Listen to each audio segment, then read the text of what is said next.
Hello and welcome into episode 6 of the Versus podcast. My name is Matt, and joining me today is Garrett, Caleb, and Devin. In this episode, we will discuss the craziness that has been the NBA free agency thus far, go into the top picks of the NBA draft, and lastly talk about UCLA and USC joining the Big Ten. Before we get into this episode, we would just like to thank you once again for joining us. And if you could just go ahead and like this video and subscribe to help us grow to that 100 subscriber goal, that would be greatly appreciated. Garrett is showing you what you need to do. Thumbs up the video. With all that said, boys, how are we doing? Doing phenomenal. Doing pretty good. That's good. Good to hear. We're doing great. That's good to hear. That's good. That's good to hear. It's good to hear. I do have some news to share with you guys. I have a new favorite team. It is in the NHL. I took a quiz to figure it out. I was tired of the poverty franchise that was the Arizona Coyotes. And so after taking it, my new NHL team, do we have any guesses? Garrett, you got a guess? I'm going to guess the Winnipeg Jets. Wow. That's one. Dev, what do you think? I'm going to go the Flyers. Flyers? What's your guess, Caleb? I'm going to go the Colorado Avalanche. That is all wrong. I am a Florida Panthers fan. Wow. I'm a Florida Panthers fan. We matched up. It's great. It's great to be part of the team. It's great to be. The streets are saying that you're a bandwagon fan because they have the best record in the NHL this past year. Listen to me. They had the best record. But what they did do is get swept in the playoffs. And so they're going to be ready to get over that heartbreak and take a championship, take the Stanley Cup in my first year as a fan. And I can't wait for it. I'm excited. But how have you all felt that we'll get into it a little bit later, but I just want to say, because me and Caleb are Suns fans out here, that this Kevin Durant news is crazy. It's nuts. So with that said, we are going to go ahead and dive into the episode now. Now let's dive right into the NBA offseason, as there has been many moves made so far in the last 2 days. To start it off, the big item that has been out there is that Kevin Durant has requested a trade away from the Nets to the Phoenix Suns. I'll kind of start off the conversation here. I don't like it. I don't like the move. I know that Kevin Durant is a amazing talent. I just think that the Suns would be putting themselves so far backwards. If you can get a trade out there for Kevin Durant without putting Mikal Bridges, I'm in for it. I love Cam Johnson, but if I get rid of Cam Johnson, there's been rumors that the Nets don't want DeAndre Ayton, so I don't know how they're going to get the deal done. But if there's anything, I want to keep Mikal Bridges. I think that he's such an important part to the young core, even if it's just if you get rid of everyone except for Devin Booker and Mikal Bridges, you can build on that for a long time, in my opinion. But if you can go out there and not have to get rid of Mikal Bridges, go after Kevin Durant. But besides that, I'm kind of anti-Kevin Durant, in my opinion. Garrett, let's go over to you with the Bucks. What have, in your opinion, have you liked so far or not liked that the Bucks have done? Yeah. So the Bucks, I mean, usually with the big name teams, or like the teams that are the best, there's not a whole lot that goes on if they don't have a super high draft pick. But they did some good job. They did a really good job getting back the guys that they needed. It was mostly a lot of re-signing, because we got Pat Connaughton back, who's probably our best support player, like best bench player, I guess, so to speak.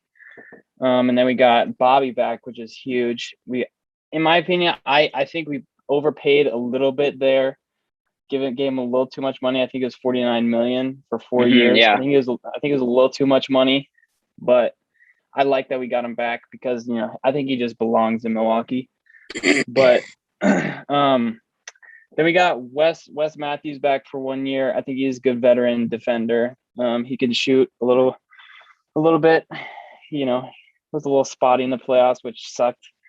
Then we got Javon Carter back, who I think is very underrated. I don't know why. This is my biggest thing to pick with Coach Bud in the playoffs, was that he didn't play Javon Carter enough against Boston. because I think that really would have helped. So I'm glad we got him back, and hopefully we can get him in the rotation more. And then our biggest move, we got Joe Ingles. He's coming off a torn ACL, I believe, which is, I mean, it's a little scary, I guess, but I don't really see that much into it. Yeah, I like it. He's a good shooter. Hopefully he'll show up in the playoffs and actually help Giannis if Chris Middleton goes down again. So yeah, I probably give it a nice B plus for the Bucks in free agency so far. Yeah, those are some good moves. Made a couple key moves. Just like you said, it's not really like they need to make big moves. That's not really what the big teams need to do. I mean, except for, I think you could say the Suns are a big team, and then, I mean, it's hard to say just because it's like if you have the chance to go get Kevin Durant, you got to at least think about it and try it. But let's go over to Devin with the Thunder. What have you thought so far of the offseason moves aside from the draft, since we'll talk about the draft later? I think the only move we'd made so far is signing Lou Dort back for, I think, it is 5-year deal. It's like $17 million a year. Yeah, 5-year, $87.5 million deal.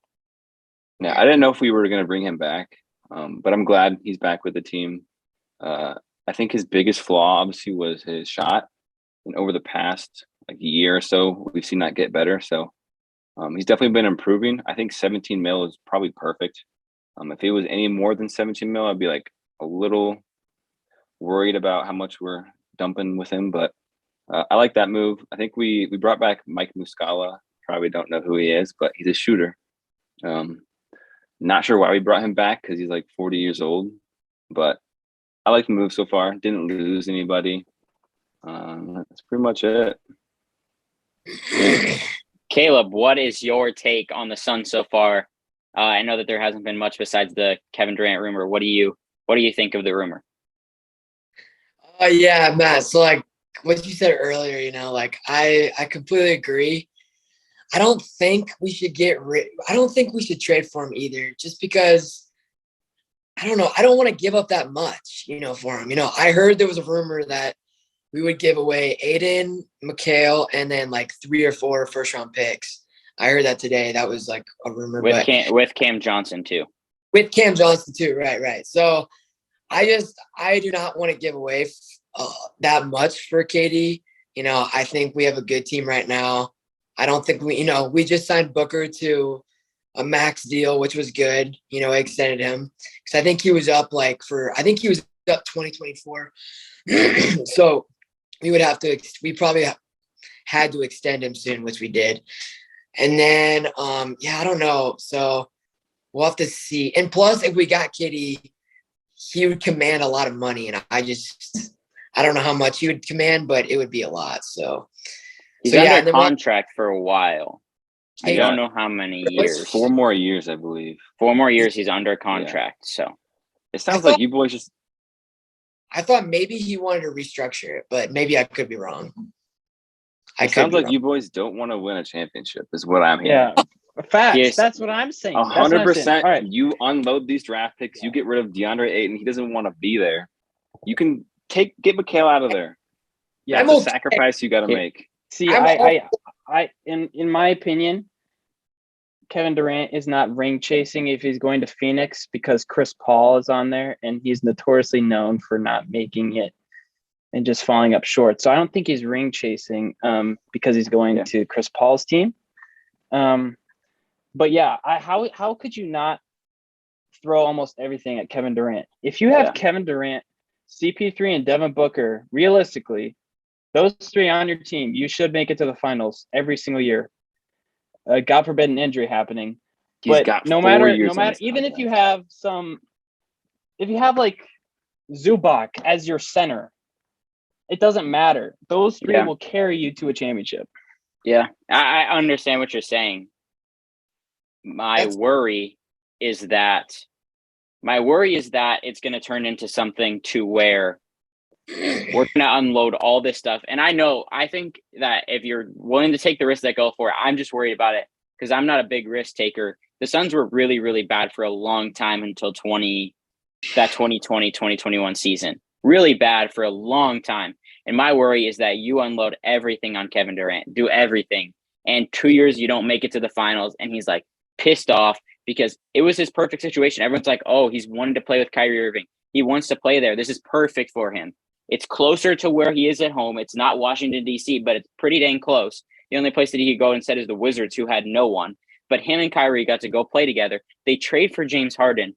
And I know that there was injuries that derailed that. But say that does happen to the Suns, because Chris Paul is not known to be healthy in the playoffs. If it doesn't work out, then you've just wasted so much youth for a 2 to 3 year window, and then you're going to be terrible once again. And then you're left with Booker, just Booker. And then Booker's going to want to leave because he wants to win a championship. Yeah. Well, yeah, I guess this all comes down to like personal preference. But if I'm a GM, like if I'm like a front office executive kind of guy, I have the mentality of I want to win now. So I don't really care how much you have to. No, that's right. Let me say this. I'm not going to be mad if we trade for Kevin Durant. I'm going to be excited. I'm going to be like, we have a big three in Phoenix. People say we tried to say we had a big three with DeAndre Ayton, but it's not seeming like that. No one really wants to seem like they want to sign him to a max deal, which he wants. You're going to go get a big three. It's going to be a fun time. Phoenix will become one of the most talked about teams going into next year. It'll be exciting. I just know how demoralizing it would be for this not to work out, and then to be once again be like, man, we got to wait 8 to 10 years to be able to compete again when we've never won a championship before. But I mean, it's the risk that I should be willing to take to be able to win a championship, to have my team finally win a championship. But it's definitely going to be a tough deal. I think that I think the Suns are going to do whatever it takes. This is my personal opinion. I think that the Suns will do whatever it takes, but it will be willing if the Nets are willing to take DeAndre Ayton, which it seems like they're not. So I don't know if it's going to get done. But either way, I'll be fine with it. I mean, like you said, and I trust. I mean, James Jones is a great general manager, so I trust him. So we'll just have to see what happens. But either way, Kevin Durant was under contract for 4 years, so I guess that changes things a little bit. But Garrett, do you have any last thoughts? Deb, I understand the final concern. thoughts? I understand the concern. I think the Nets situation is a little different because you can't win with James Harden. You just can't. And I know a lot of people say that for Chris Paul, and so far that's been true. But I think a KD, Book, CP3 team can win the finals. And I think they can do it not easily, but it's not going to be, I don't know what I'm trying to say, but it's going to make it a lot easier than what you have going on right now with just Book and CP3 and then a couple young pieces. I think if the Nets are wanting Ayton, Bridges, and Cam and the first round picks, then I understand. I'm like, all right, that's literally all your young core. That's probably what's gonna happen if it's going to. But it's the reports that I've seen locally with people that have close sources with the teams. I know that's not big media people, but like John Gambadoro, who's at Arizona Sports Radio, and he usually is dead on when it comes to sports. He's got a lot of contacts in the Arizona area. And he said that the Nets have said that they're not interested in DeAndre Ayton. They don't want to trade for them. They just signed Nick Claxton back, and it's looking like they don't want to deal with him. So my thing is, I don't know how they're going to get it done. Let's let Garrett have his last thought on the situation, then we'll move on to the other moves.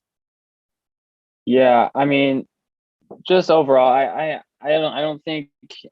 think if I'm the Suns, I want KD. I want to win now. But there's got to be like a point, like a threshold that you have to hit to be like, okay, this is a little too much. Let's like dial it back. Let's just save and just keep developing. But no, I think KD on the Suns would be super fun to watch. I think, I mean, divisions don't really matter in the NBA, but that Pacific West would be like a fun division to watch because those teams would play each other all the time. So. A lot of good matchups, a lot of entertaining matchups. I think it'd be fun. All right, sweet. So we're going to move over to some of the other offseason moves that have happened already. And we're just going to each give a grade of what we think of each move so far. So to start with the big one, Rudy Gobert has been traded to the Minnesota Timberwolves. The Timberwolves send Malik Beasley, Patrick Beverly, Jared Vanderbilt, Leandro Balmero, this year's 22nd overall pick, Walker Kressler, and 4 first-round picks, which the picks are unprojected in 2023, 2025, and 2027. And then the last one is a top 5 protected pick in 2029. What do you guys give the grade to this move for both sides? Garrett, let's start with you. I thought it was interesting for the Timberwolves. I didn't really expect the Timberwolves to be the kind of team to go after Rudy Gobert. I would have thought that they could have gone for somebody different. I guess Karl Anthony Towns, they just gave him the Supermax, I think. So I was kind of confused, I guess, to why they went after Rudy Gobert. But I guess if you need more defensive players, because watching the series against the Grizzlies, it was probably one of the worst series of the playoffs. It was very difficult to watch it. Sometimes the bad defense that was being played. They gave up like 2 different like 25 plus point comebacks to the Grizzlies. So I thought it was, I guess that's necessary for the Timberwolves. I think that they gave up a lot of picks. I don't know what you guys think, but I just think it's funny. Pat Bev's just team hopping. Nobody wants him. Just going around. He's just going to celebrate playing games wherever he goes. So, yeah, those are my thoughts, I guess. Do you have a grade for each of the moves? I don't know. I'd say I give the Jazz an A- and the Timberwolves a B. Okay, sweet. Let's go to Caleb. What do you think? What would you grade it? Oh, geez. I'll give the Jazz. I'll give the Jazz a B plus, and then I'll give the Timberwolves a B- or a C+. Me personally, I don't think Rudy Gobert is that. I'm gonna say that right now. Like, I think he's kind of overrated. I think he's getting paid way too much. I mean, on paper, it looks good for the Wolves because you got that big 3. You got Towns, Gobert, Ants with Anthony Edwards. But, I mean, we'll see how it plays out. But if I was a Timberwolves fan, I'd be like, I think we gave away too much for the guy. I just don't think he's very good. So that's my take. But Dev? I like the moves for both teams. Actually, I love the Gobert fit on the Timberwolves. You move Cat to the 4 because I think that's one of the biggest problems they had was Cat's defense down low. So you put Gobert at the 5, then that opens up Cat to not have to worry about defense as much because obviously he struggles with it. So I think it's a good fit. I think they, get a lot better. I'm going to give – I agree with Garrett and Caleb. I think they gave up too much.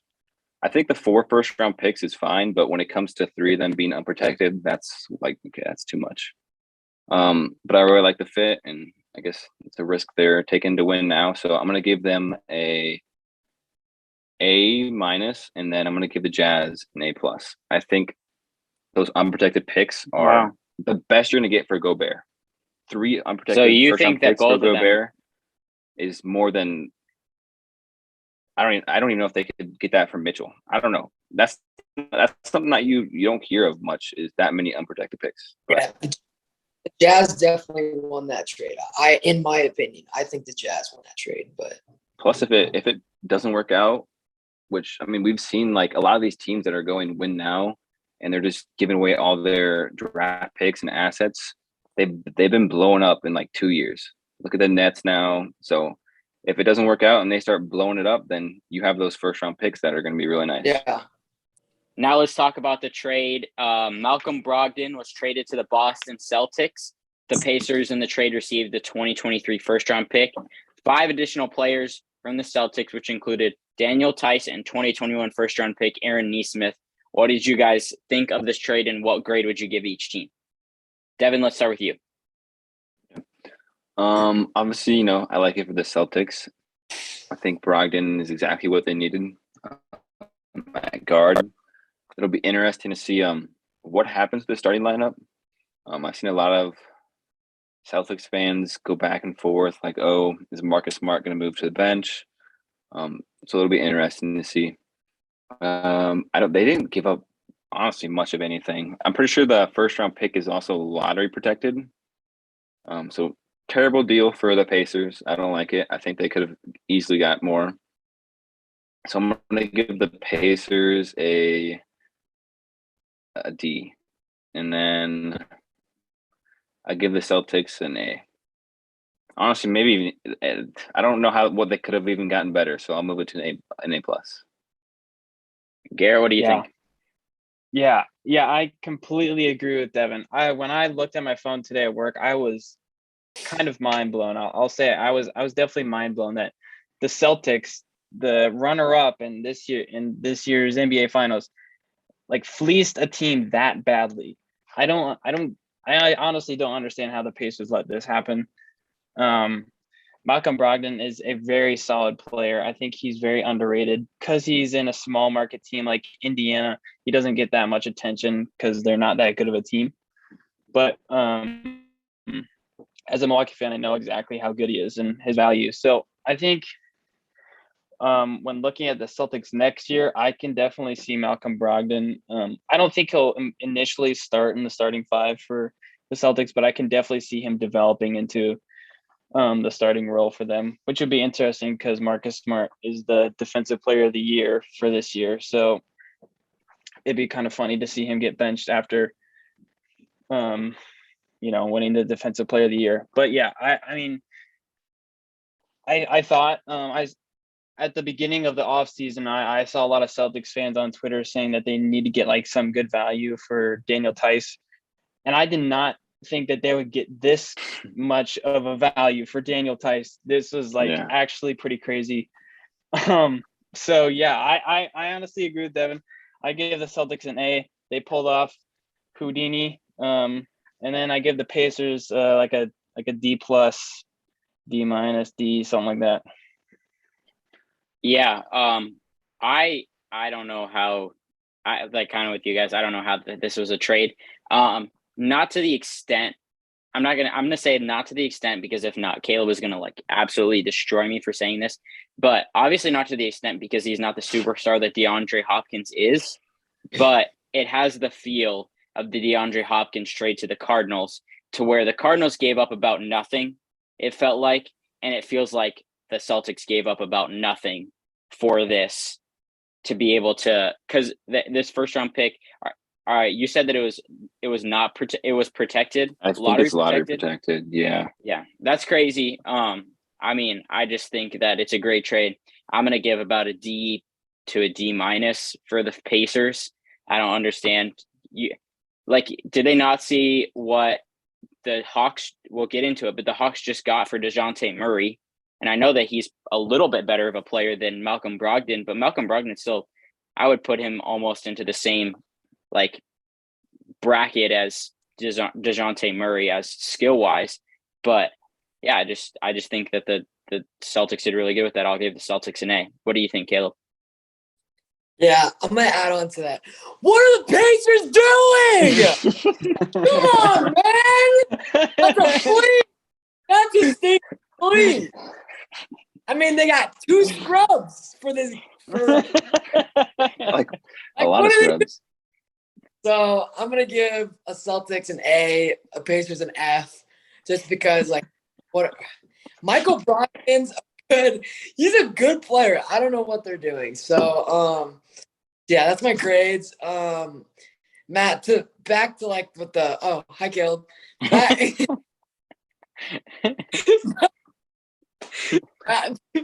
the DeAndre Hopkins thing you were saying. You know what? I completely agree.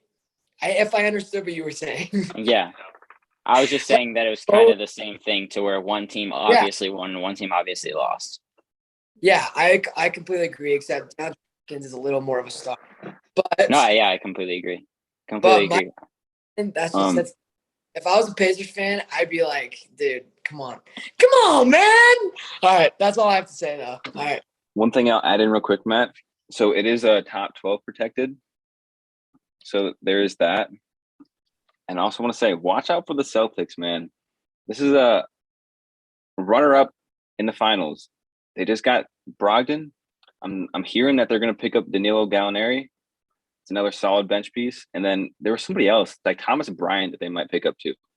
They're going to be scary. So shout out to Trey. I'm liking the moves, Trey. Yeah. I wish we had Trey on it to hear his opinion on that one. But it's looking good for the Celtics. They got that young core. We'll see if they'll able to make that a championship run now. But let's move on to number 3. Oh wait, I gotta say one more thing. Yes. Dev, I agree with you, but remember, they lost in the NBA Finals. Usually when a team loses in the NBA Finals the year prior, like look at the Suns. We did terrible in the playoffs. So all I'm going to say is that, yes, they'll be good. But this year, I don't know if they'll do a whole lot. But it'll probably be a good trade for them in the future too. The difference is the Suns really, their big pickup was JaVale McGee. They got a backup center, which I really liked. I liked that move. But this is a way bigger move than signing JaVale McGee. This is actively pursuing a championship. So I think that this might be a little bit of a different situation because of that. But let's move on to hear your guys' thoughts on someone that used to be a big star. John Wall signs with the Clippers on a 2-year, $13.2 million deal. What do you think? Caleb, let's start with you. What do you think of the Clippers signing John Wall? So you said they signed him for what? 2 years, $13.2 million. Yes, I did hear about that. Wait, 2.13 million? Sorry. No, 2 years, $13 million. $13 million. Okay, all right. Does it bring the Clippers up to the favorite in the West? No, I would say no. I mean, John Wall's good, but like, I feel like he's not like the John Wall he used to be. I don't know. You guys probably disagree with that, but I don't know. I just don't feel like – I feel like the Clippers are kind of here. I just don't feel like it brings them up here. Like, yeah. I mean, yeah, another solid player, but does it bring him like to a championship contender in the West? I mean, they probably already are with Paul George and Kawhi, but I would say it doesn't really make him like a huge step better. I mean, in my opinion, but Garrett, what do you think? I love this move by the Clippers, to be honest. And the craziest thing is that the Rockets still have to pay John Wall, which is a good job by John Wall. Everybody give a round of applause for John Wall. What did he get paid? $44 million last year to play 0 games? Yeah, something like Might that. have been more. The Rockets almost Congrats, as bad as the Celtics did. Yes, No, but I like this. I like this trade a lot, or this signing a lot, for John Wall, because I feel like he just wasn't happy in Houston, and I feel like he is a star. I think he is a star. He still has that star status. And once you give a star what he wants, once he's in a position that he needs to be, that he likes, he's got teammates that he likes. He's just got a system where he's in a good system. I feel like he's bound to succeed. So I think the Clippers made a good move here. I think he'll mesh well with Kawhi and PG for sure. Dev? Yeah, I'm on board with what Garrett's saying. I think he should come off the bench, but it's debatable. Who do you think starts above him? Reggie? Yeah, Reggie. And who else do they got? Luke Kennard, or am I tripping? Yeah. No, they think they still have him. Yeah. Okay. I think Luke Kennard's pretty solid. I think John Wall should come off the bench. I don't think having Reggie and John Wall as your starting guards would mesh well, but could be wrong. I think the Clippers are going to be a top 5 team next year. Yeah, you got Kawhi back healthy. Paul George has always been really good. Just not in the playoffs, but we're talking regular season. So I like the move. I think it's really solid. And plus, it's only less than $6.5 million per year. It's nothing. So yeah, I'm with Garrett. I love this move. I know this might be a hot take, but I think that this puts him in a top 2 conversation in the West. I think they're a top 2 team, maybe in 1, but with the Warriors, if they stay healthy, I just don't see teams competing with them like as they're built now. The Suns get Kevin Durant, other things happen that could change it. But as it is, Kawhi, Paul George, they stay healthy. John Wall coming off the bench or starting, and then either you're having John Wall come off the bench or you're having Reggie Jackson come off the bench, and probably Luke Kennard because you'll have Kawhi back. But I really like the move. I think it's good. I think that he's one of those players to where it's not going to be really that much expected out of him. Like there'll be a little bit of expectations, but he won't need to be the player that he once was. So he kind of can play freely, and he's going to be the third option when he's on the floor.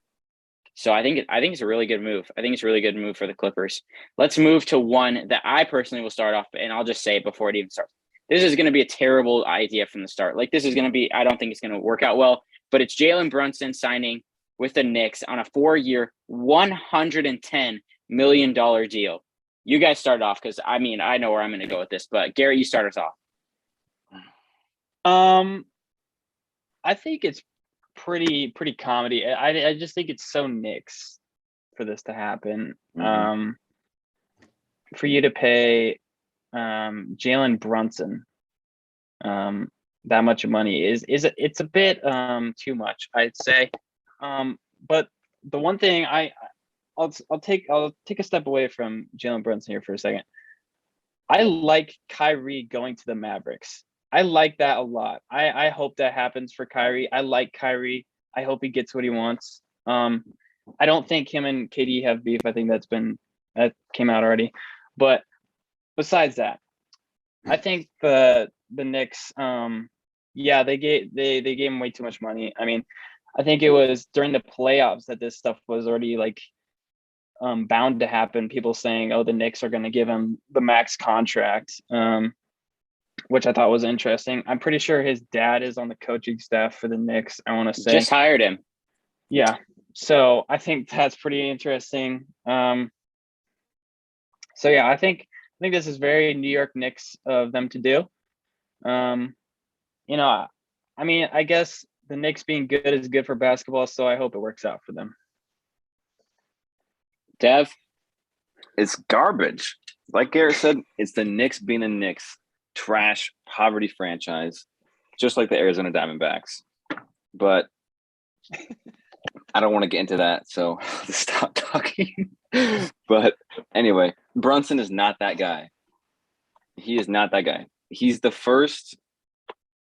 Let me pull up the exact wording, but he's the first non-All-Star to sign for $100 million plus.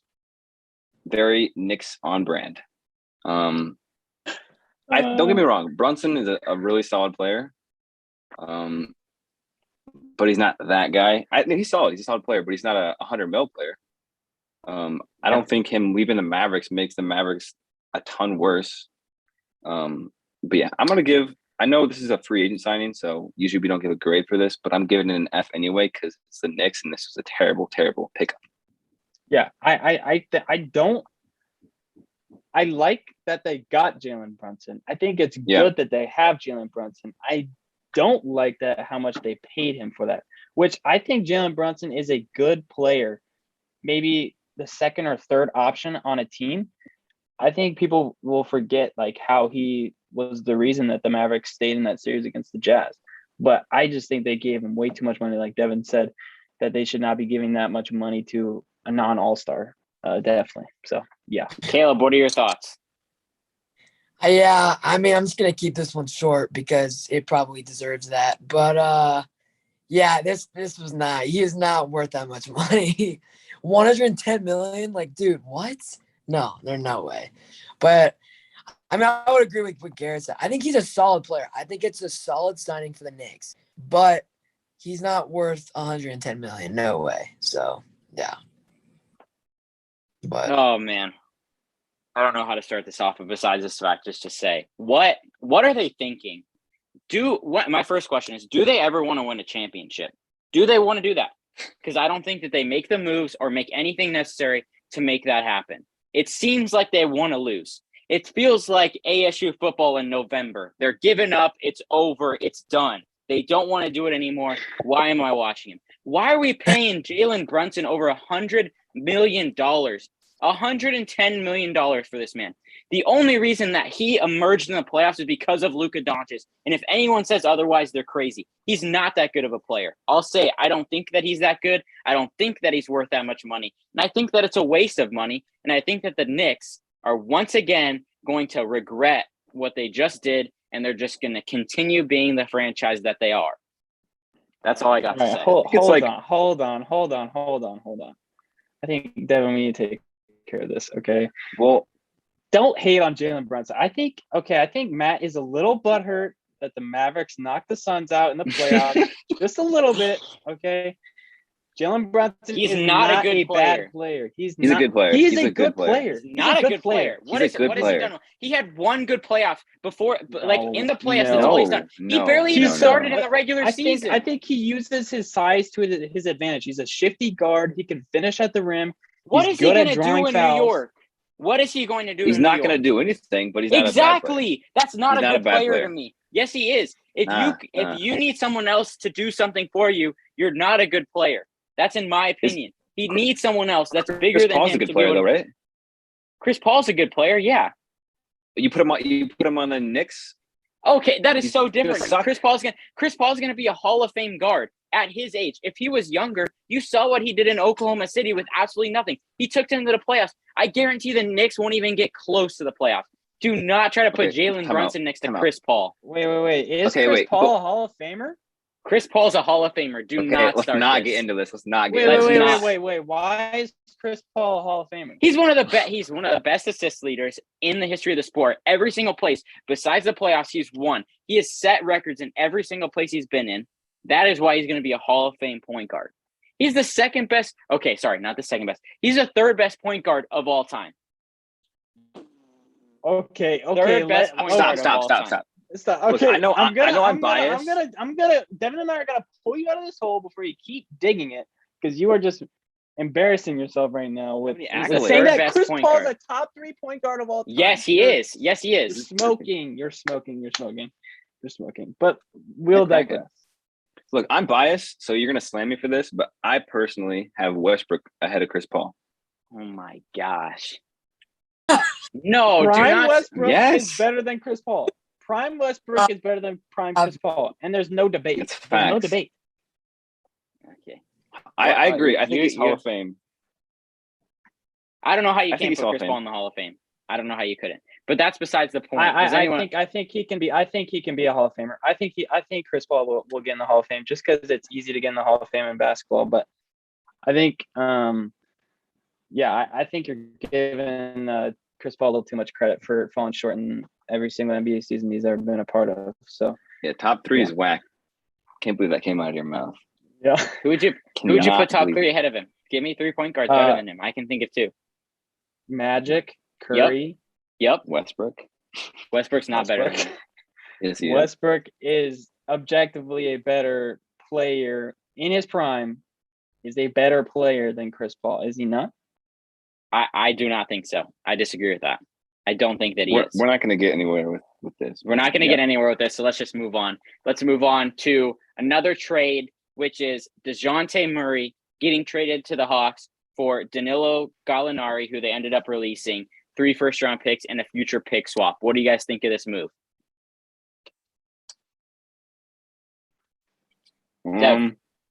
Look, I think this one's tougher for me. I like Atlanta being aggressive. I think Trey definitely needed another guard just because the amount of times he was getting double teamed. But that being said, I have seen a lot of people questioning the fit between those two and the amount of guards that Atlanta has. I know they just traded away Kevin Herter, whatever you say, but I don't know if the fit is there. I guess we'll see. I did not watch enough Spurs games to get a real testament on DeJounte Murray. Obviously he's really good. I'm gonna give it a B. But I like the aggressiveness, like I said. I just don't know if those two playing together is the best fit. Yeah. Garrett? I agree to a little bit of an extent. I when I first saw it, I mean Devin and I were in a call together when it first happened. I was definitely surprised that the Hawks were the ones that went after DeJounte Murray. But after thinking about it for a while, I kind of like it. I mean, Trae Young and DeJounte Murray are two very different skill sets for point guards. I think that they can mesh pretty well together. They also got rid of Kevin Herter, so I think that's like less of an option to like for a guard. I think it's going to be very heavy. DeJounte Murray and Trae Young. I think they can work well off each other. But yeah, I like DeJounte Murray all around. I think he's pretty underrated point guard. I like that he's getting the shine and the attention that he deserves because he's a good guy, and I think he's about to shine in Atlanta. So yeah. Caleb, what do you think? Yeah, wait. So the Hawks got Murray, and then who the Spurs get again? They got Danilo Gallinari, who they ended up releasing, so they don't have him. And then they got 3 first-round picks and then another future pick swap. The Spurs got that. Yep. Gosh, I haven't looked into this trade a lot, so I don't have a whole lot to comment on this one, but I haven't kind of like Devin. I haven't watched many Spurs games, so I don't really know how good of a player Murray is. But I mean, three first round picks that the Spurs got. I mean, it sounds pretty solid to me. But like I said, I can't comment on this a lot because I just don't know how good of a player Murray is. So yeah, that's really what I'd say for that one.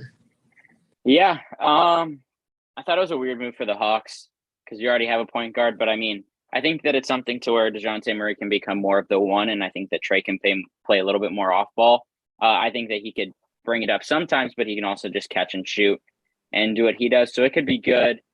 I don't think that this puts him into the top bracket of the East at all. There's a couple more things that they're going to have to do to be able to get that, but it'll be interesting to see how it works out between them two. I think that it's good for the Spurs just because I think that it's time to just build up picks and just start to just build for the future because they tried with DeMar for a little bit. It didn't really work out. So it's just kind of time to move forward. So the last pick that I wanted to go, or the last big move that I kind of wanted to talk about was Zach LaVine re-signing with the Bulls on a 5-year, $215 million deal. What are you guys' thoughts on that?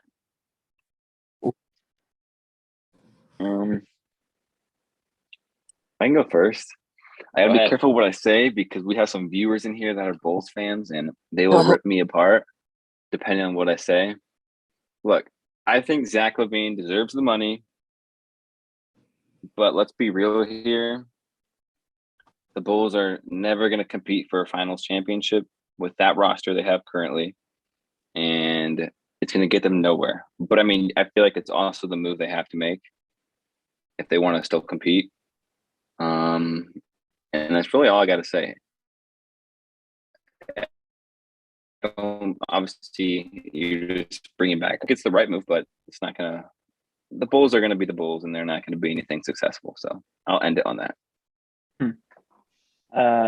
Amen, brother. Yeah, I just to project, Devin's take a little more.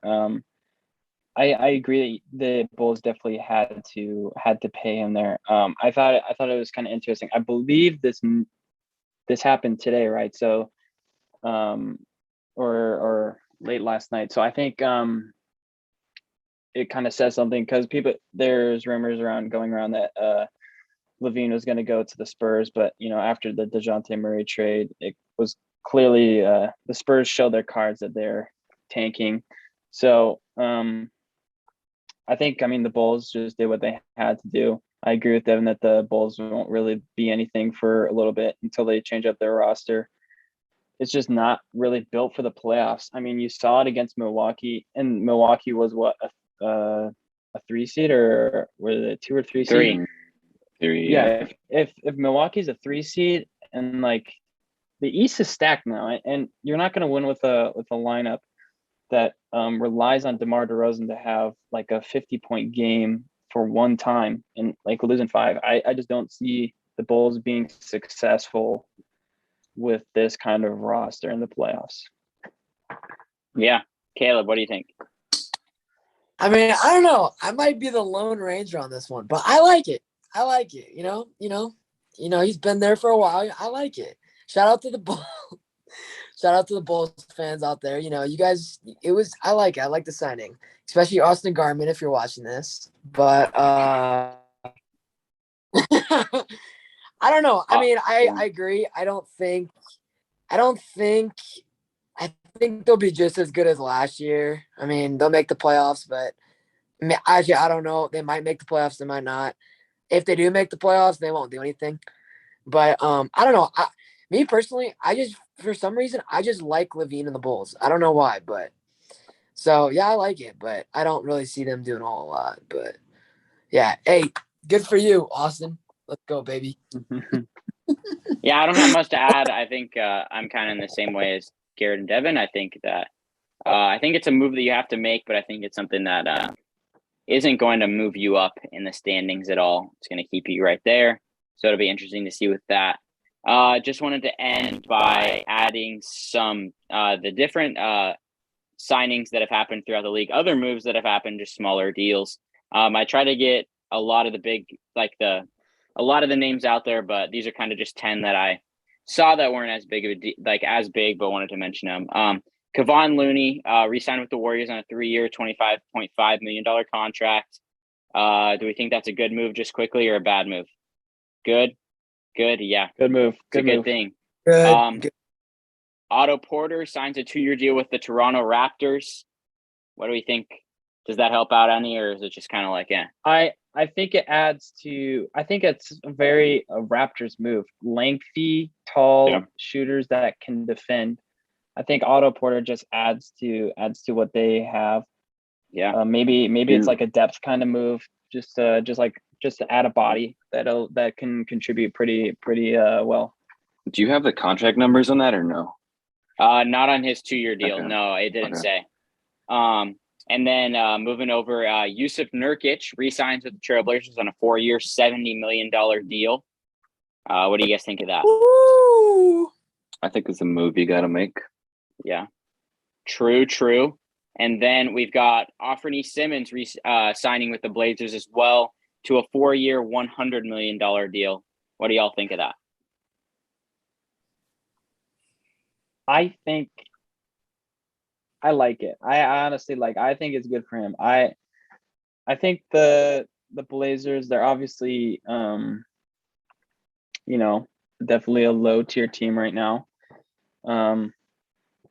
I honestly, are they really? Because they're a first round exit if Dame's healthy, but when Dame's not healthy, they're probably the worst team in the league. So they're just like mid to bottom tier team. I like Anthony Simons. I think that I think he's definitely the future of the Blazers squad. And I also liked, I don't know if you're gonna mention it, but I like the Gary Payton addition as well for them.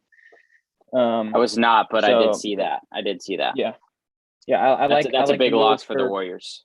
I'm not a big loss, but yeah, good rotation piece. Yep. Then we have Pete.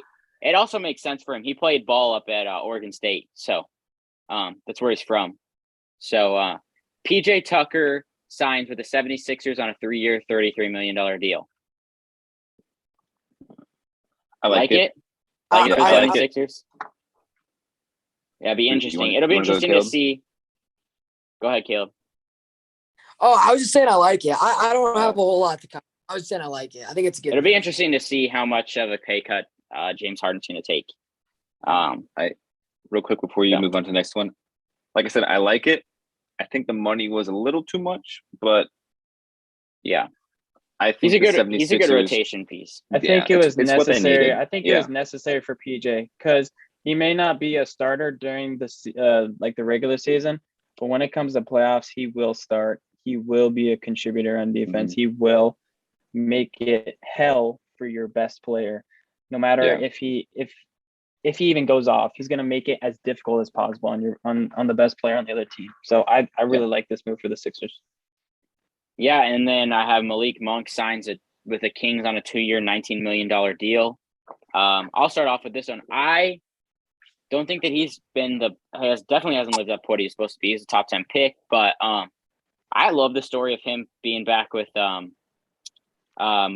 Fox in Sacramento. Hey, Keegan Murray, baby! Oh gosh. Shout out to the draft to my boy. Let's go. So we'll see how that goes. Quickly, what do you think, Garrett and Devin? Okay, You go first. You. Okay, I'll go first. I'll go first. All right. You go first. Okay. I'm gonna disagree with you a little there, Matt. I agree that maybe not right away. He's been that okay. I think he's been solid throughout his career. I think he was probably one of the better Lakers players the entire season last year.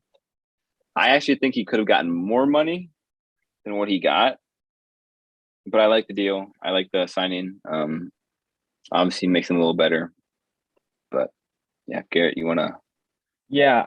Well, I was talking to my brother when like free agency, like the clock hit for free agency to start, it happened right away. And I was talking to my brother about it. I like it a lot.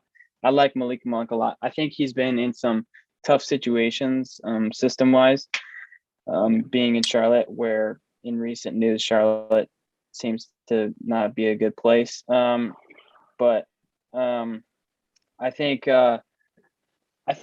I mean the Lakers hard carry is gone. So I feel like Sacramento got a good player in Malik Monk. I think that he'll definitely have a reason to play well, I guess, with his old college teammate De'Aaron Fox. I like that.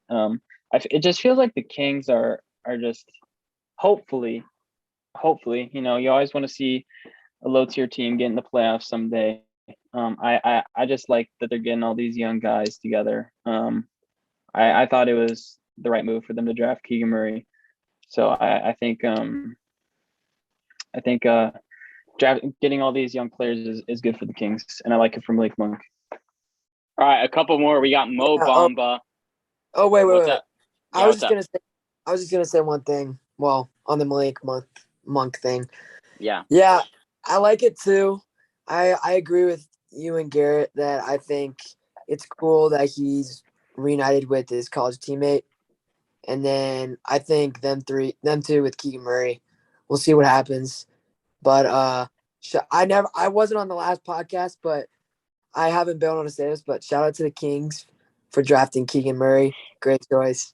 I'll leave it at that. All right. Mo Bamba back with the Magic on a 2-year, $20 million deal. Definitely lower than what he wanted. He thought he was going to be able to get more. What do you guys think?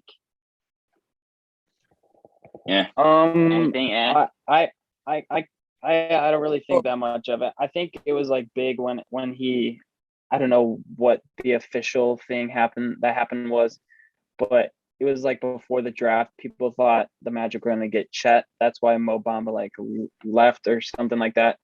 But now that he's back, I really, if I'm Mo Bamba, I don't know what you're expecting to get. I don't know why you're expecting to get more money. I really don't think. I don't know. Mm-hmm. But yeah, good for him, I guess. All right, Tyus Jones re-signs with the Grizzlies on a 2-year, $30 million deal.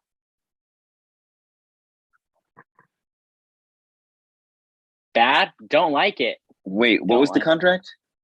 2 years, $30 million. That is a total of $15 million a year. Oof. I mean, yeah, go ahead, Caleb. That much money. Yeah, a little overpaid in my opinion. I think it's a little overpaid, but I think he's, solid point guard, so it's not bad. Yeah. Not bad. I'm kind of in between. I agree. Yeah, I mean, he's there. They got Jaw, so you're paying $30 million for a backup point guard. But I mean, yeah. Let's go over. I ended with two. They might not be some of the biggest signings, but I did it for my boys Devin and Garrett right here. So, Bobby Portis re-signs with the Bucks on a 4-year, $49 million contract. We talked about it a little bit.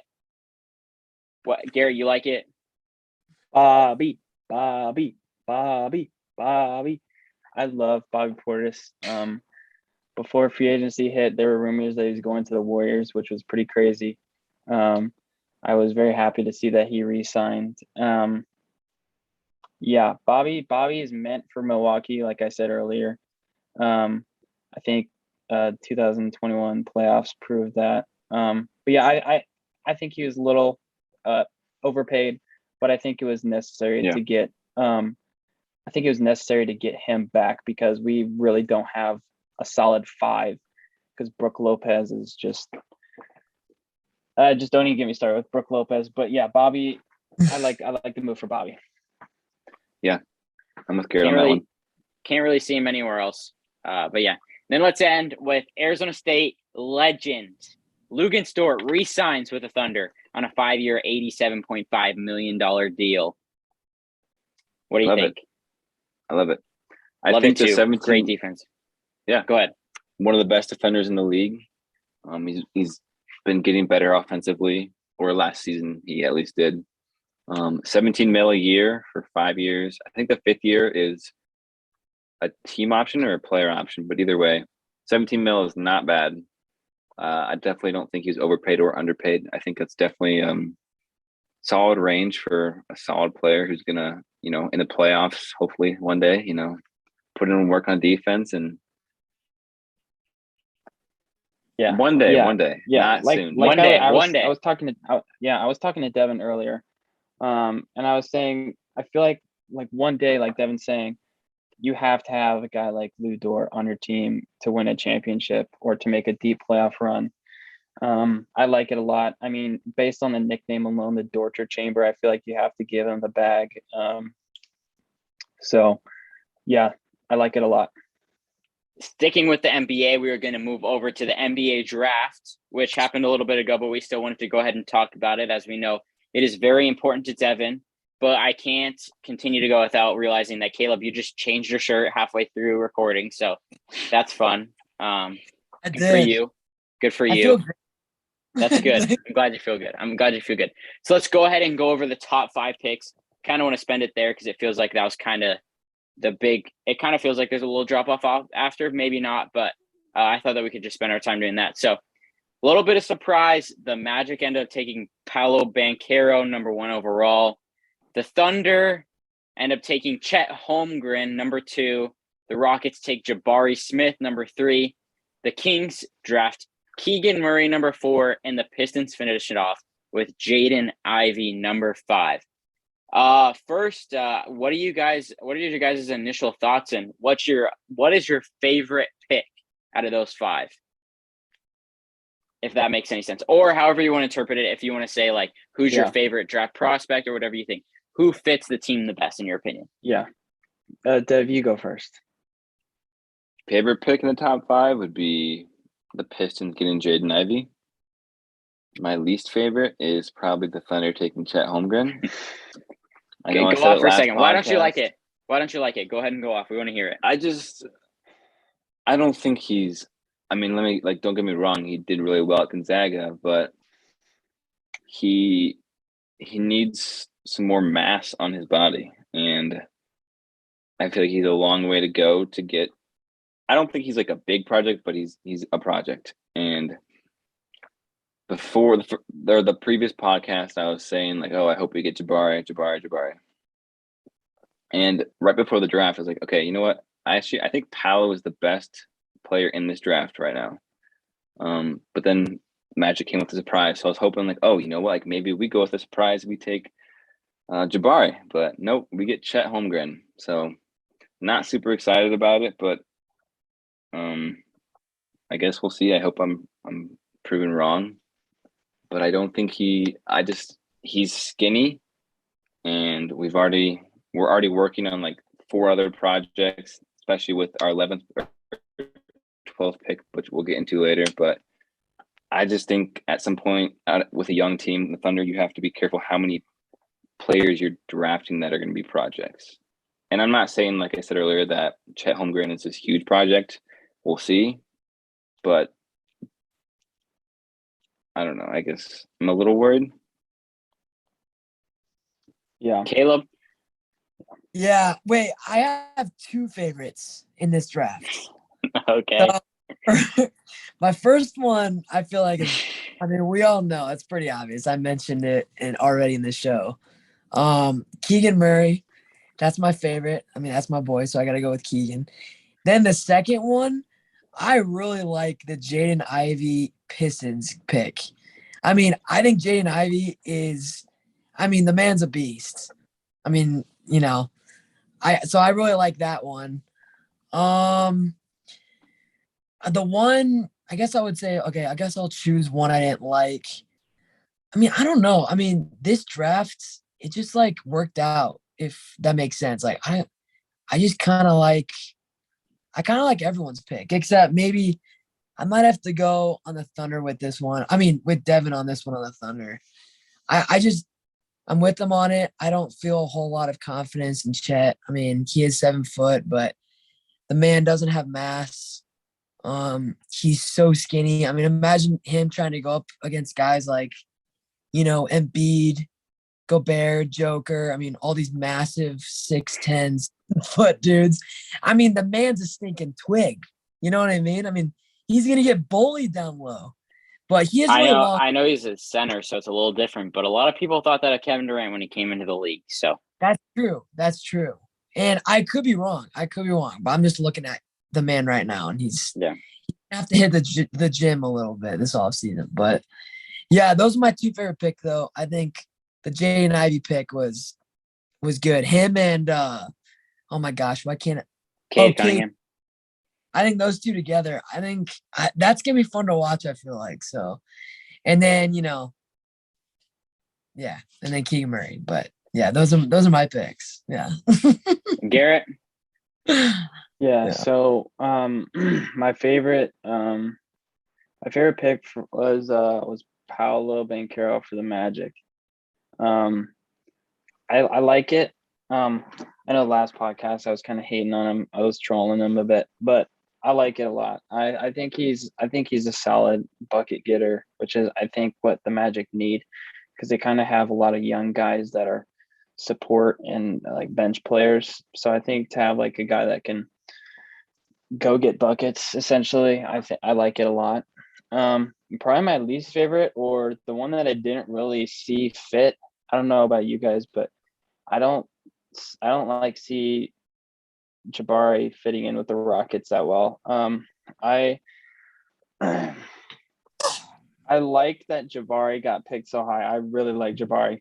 I just don't know if the Rockets system is really meant for like a tall shooter like he is to succeed, really. So I think it'll be interesting to play out for Jabari. But yeah, that's probably my least favorite fit for a team, especially that high.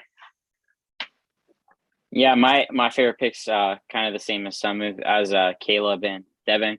I really like the Jaden Ivey pick. I know that Pistons fans, when the lottery happened, felt like they kind of got stolen, but I think that it worked out for the best for them. They were at 5 and able to take Jaden Ivey to where they might have wanted to take Chet or something like that earlier if they're up there in 2 or 3 or something like that. I think that Jaden Ivey's a great fit for them. I think it makes the Pistons a really exciting team, which I think it's been a while since it's felt like that, since they've felt like that. So I think that's a really good fit. And I personally, I don't think it's because of him as a player, because I think Keegan Murray's a good player, but I think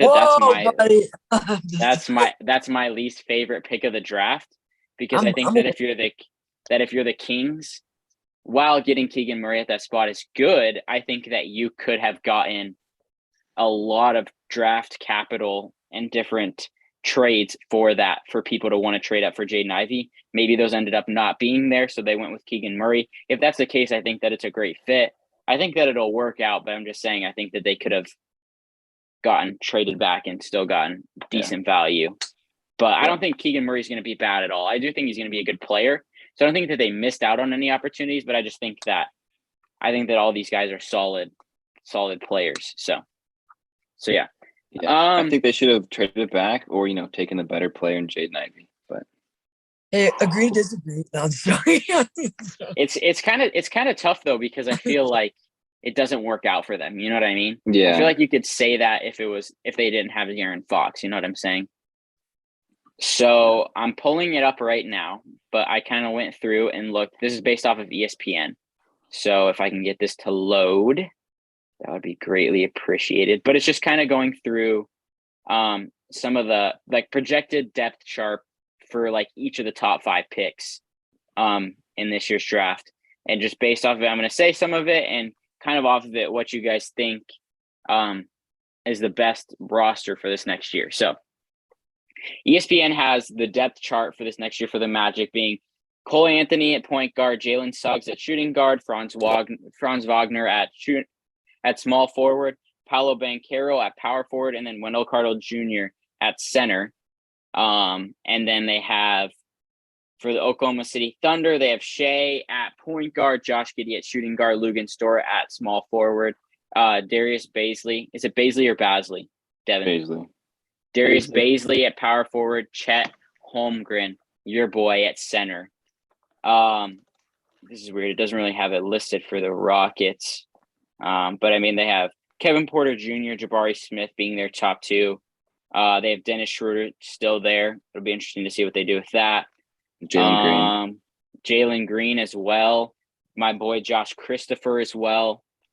And then the Kings have De'Aaron Fox, Kevin Huerter, Harrison Barnes, Keegan Murray, and Domantas Sabonis.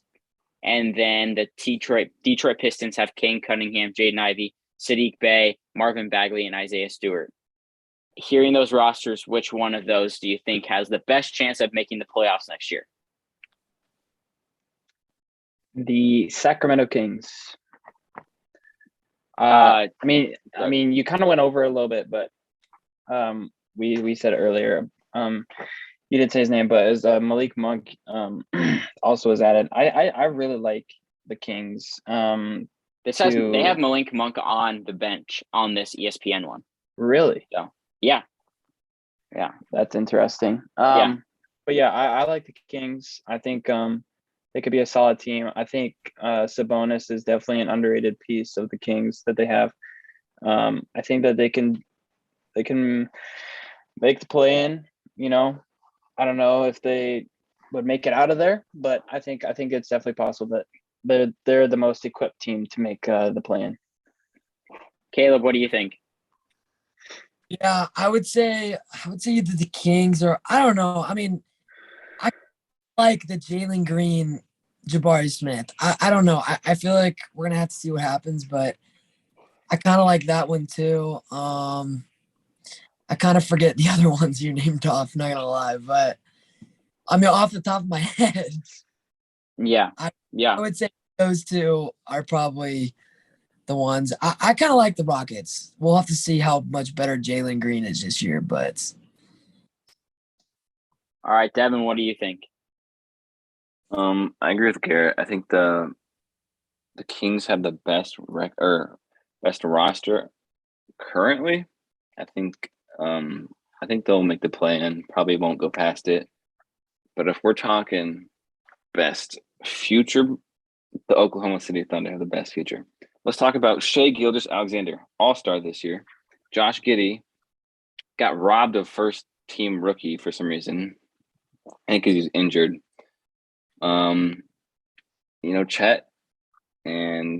Chet. So you're just hating on Chet.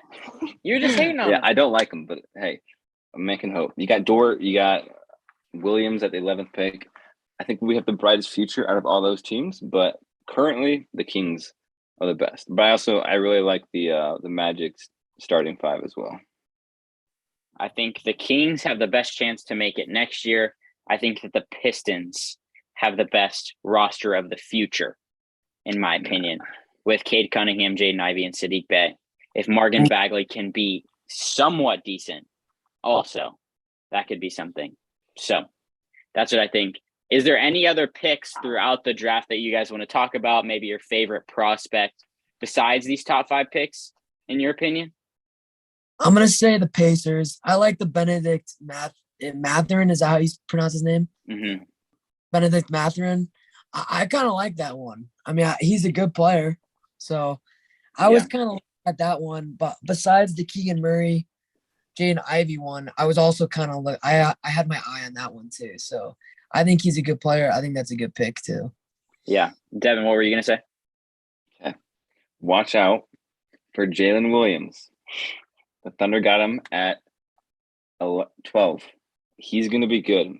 He was a guard, but I feel like they're going to move him to forward. Watch out for Jalen Williams. Give him a couple years. I think he's going to be really, really good. On the flip side, number 11, the Thunder took Ousmane Dieng. I think it's a terrible pick. Like I already stated a few minutes ago, we already have enough projects, so I don't know why we got Usman Dang. I don't like him. It's funny because I was at the airport and I texted Matt like, "Oh, the one player I do not want here is Usman Dang," and then I got a notification saying the Knicks took Usman Dang. So I texted Matt. I was like, "Oh, like the Knicks being the Knicks, they took Dang," and then like a minute later, I get the notification that the Thunder actually traded for Usman Dang, and I was like, "Dang." So. Garrett, you want to mention any of your Ohio State guys, or you have someone Yeah, else? I mean, sure. I'll mention them a little bit. Yeah, I like Malachi Branham going to the Spurs. I think that's like a good opportunity for him to become the guy there. I think he's a really good scorer. He could develop into being the number one option there. And then I also was shocked that EJ Liddell fell to the second round. I think the Pelicans got a steal with him there. I thought I like EJ going to the Pelicans. I think it's a really good fit for him. Probably take over Zion's starting spot by next year, but yeah, I like that move for the Pelicans. All right, Hey, let's go ahead. Next year. Watch out for the Pelicans. Yeah. They're gonna be Pelicans really will be good. Watch out for the Pelicans. I That's think all I that'd got. be really good. Can I ask something real quick? Go All ahead. right, well, Matt, are you gonna give yours or? I don't have anyone in particular that I personally Okay. like later in the draft. I thought it was surprising. I'm pretty sure Johnny Juzang went undrafted. Did he sign anywhere? Do you guys know? I think he did. Let me look it up.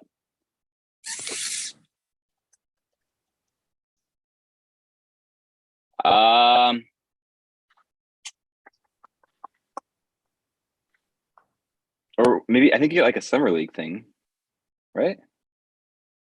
You had to have. Must have. It just says he's Johnny Juzang signs a 2-way contract with the Utah Jazz. Okay, yeah.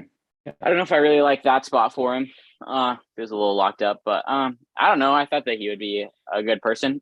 This is kind of just completely off the radar. Hopefully my boy Remy Martin gets a chance somewhere. Somebody give Chef Remy a chance.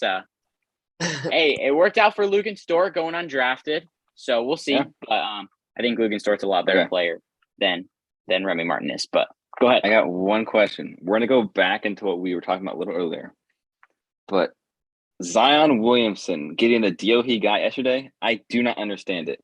I think it is a terrible. What did he get paid? I didn't see that.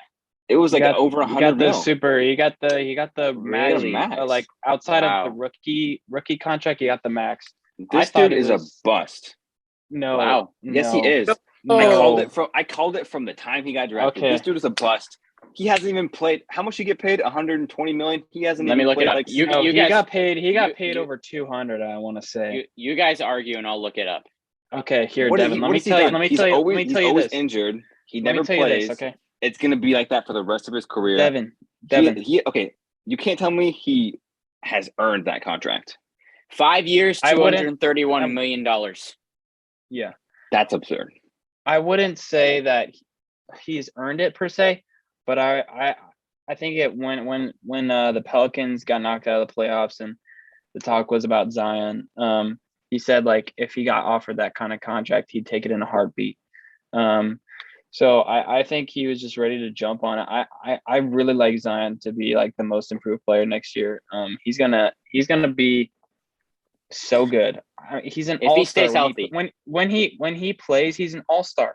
He was an all-star when he played. Like I don't get like I know like we love to troll about Zion being a bust. Like my dad's a huge Zion fan. I like to troll him about it, but Zion is like a really, really talented player, and I think he deserves that contract, whether he has earned it or not. He deserves it. No, Hey, he doesn't deserve it. Do you see this guy's body transformation? He looks like he could play linebacker in the NFL. He's a monster. I feel like that happened last offseason too, no? Hey, last offseason he was a little fat. This one, he Here's was a little fat. okay. This offseason, I mean, he's jacked, he's lean, he looks good, he looks ready to go. That's all I gotta say.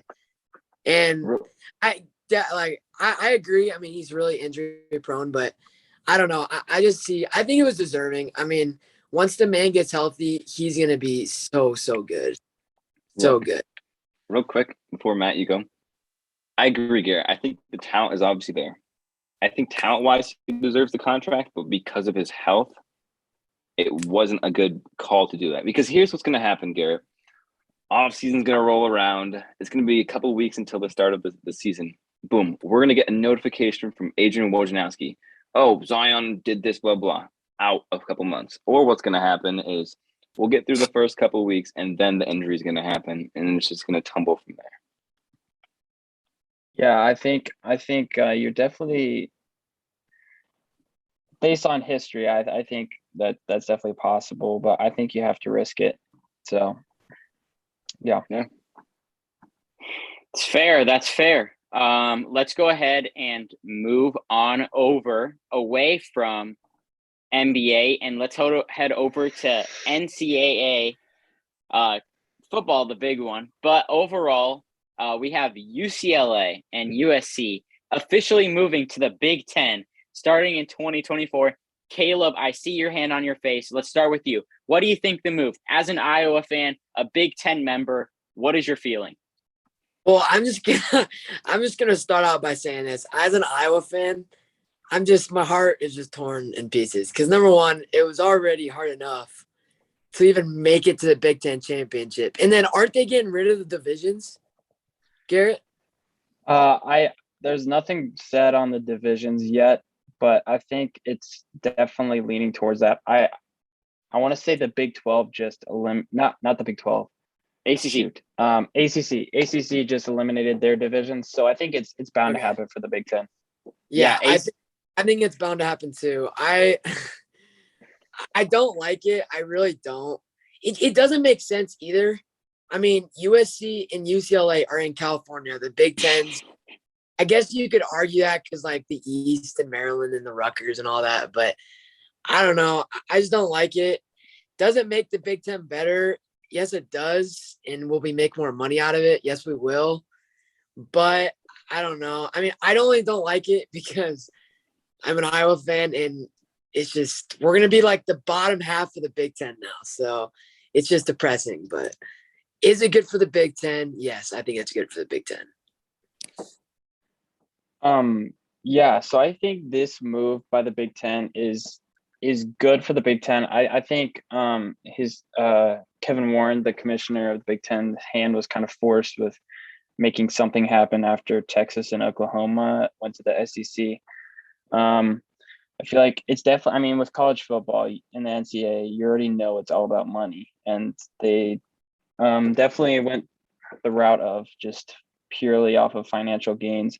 I think this move is like kind of showing the trend that's continuously going towards just like one league of like just being the college teams as an entity, like no conferences. It's just one league of teams. I think that's just where college football is evolving to now. And I guess college basketball as well. I think I guess it sucks for the lower tier teams based off of sports. But as an Ohio State fan, I couldn't be happier that we're getting some actual competition in the conference. So, yes, we did lose to Team Up North this last year. I don't want to talk about it, but based off of past trends, we're usually undefeated in the Big Ten. Based off one loss under Ryan consistency. One loss. But yeah, I think overall this is a good move for the Big Ten based off of entertainment wise. I think it's going back to the old days to where college teams would play out of conference more often. I also read somewhere that Oregon and Notre Dame is rumored to maybe move to the Big Ten as well. So I think Oregon, the rumor was also Oregon and Washington were going to move. I just saw something that lawmakers in Oregon or Washington have something to do with where they're going to make it to where the state schools have to stick in the same conference together. Okay. So like Oregon and Oregon State would be together? they'd have to stay together, and Washington and Okay. Washington State would have to stay together. Okay. Yeah, but Notre Dame moving to the Big Ten, I think, would be huge. Ohio State already plays them week 2 this year, so I think it's definitely fun as a college football fan. You know, you get more entertainment, more fun games, more close games, hopefully. So yeah, I think this is overall a good thing for college football in 2024. But I Is think it- it's definitely the beginning of the end of conferences. Is it just for football or is it for other? No, all it's other for sports? everything. It's for everything. It's for everything. Here's the question: what does it impact more, basketball or football? Football. I think it impacts football because football brings in all the money. I mean, basketball is the second most popular, but football definitely brings in the most money. It's what all the colleges focus on. I mean, when you look at Alabama or something like that, not like their Alabama basketball gym was probably built off of Yeah, Alabama football. So I mean, yeah. I think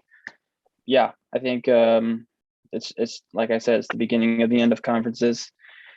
At the end of the day, when it's all said and done, it's going to be the Big Ten and the SEC as the two conferences, in my opinion. So yeah, I agree. Devin, you have anything to add? Not really. I think the winners in the situation are the viewers and the Big Ten, and the losers are probably like the lower ranked Big Ten teams or mid ranked like Iowa and Lincoln Riley. And that's all I got to say. I think USC is easily top 2 or 3 team in that conference if you put them in there this year. yeah, I think it'll be fun to just like match up. I just like looking at the like geographically. I like looking at visualizing the teams that are playing against each other. Like I think it's going to be so cool to see UCLA play at Penn State or UCLA to play in Michigan State, like for a conference game. I think that'll be so cool. I think USC and Ohio State, I think that's just like two big name schools going at it. I think the history is already there with the Big Ten and the Pac-12. So with the Rose Bowl. So I think the history's there. It's fun to look at the matchups that are potentially going to happen. So yeah, I think as a fan, you know, you got to love this move. Yeah. All right.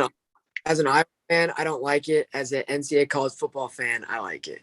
So I'm so hopefully- glad that you guys talked about how fans love this because I absolutely hate this. Hate it on every single level. I'll start off. I don't like it. I'm not saying that I hate it. I just think it ruins college. I shouldn't say it that way. I think that it ruins the history of college football, which I think is one of the things that makes it the best. And I like that you said that there's the history behind the Big Ten and the Pac-12. I love the Rose Bowl is my favorite bowl game to watch every single year because the Big Ten and the Pac-12 play each other. That won't be the same anymore. And so it feels like part of the history of college football is kind of being ruined. I think that rivalries are getting screwed. But like rivalries besides like the big schools, Ohio State, Michigan, UCLA, USC, Alabama, Auburn, those rivalries are always going to be there, which I love, but I like the other rivalries too.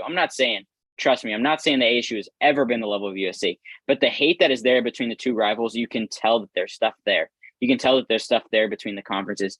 So I'm definitely sad that USC and UCLA are leaving. I think that if the Pac-12 stays that it is, it makes it easier for ASU, but I just don't like it. I think that we're headed towards 2 conferences. If not 2, it's going to be 3. I think that it's going to start out being Big 12, Big 10, SEC, and then we're going to move down to just the Big 10 and SEC.